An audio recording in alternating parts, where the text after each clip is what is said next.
Bharatiya Janata party को जो deal हुई है, जिस तरह से ढील दी है, और इससे हमारा किसान बर्बाद होगा।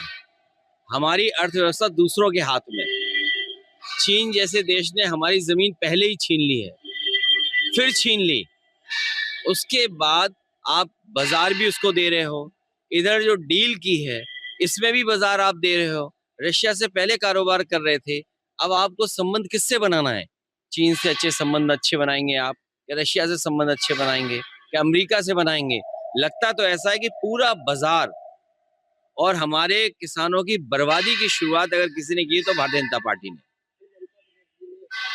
मुझे खुशी है कि सुप्रीम कोर्ट ने आदरणीय ममता बनर्जी की बहुत सारी बातों से सहमति करके और इलेक्शन कमीशन को कहा है कि इन चीजों पर विचार करें, और मुझे उम्मीद है कि उन्हें न्याय मिलेगा।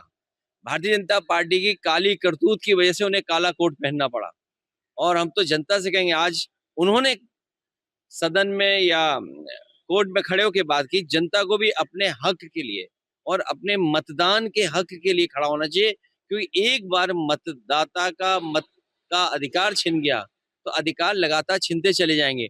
जमीन का अधिकार छिनेगा, राशन का छिनेगा, आपकी विरासत का छिनेगा, आपकी नागरिकता का छिनेगा। ये भारतीय जनता पार्टी केवल छीनने का काम करती है, कुछ देने का काम नहीं करती। चीन का सवाल महत्वपूर्ण है, उस पर कम से कम सरकार को अपनी सफाई देनी चाहिए।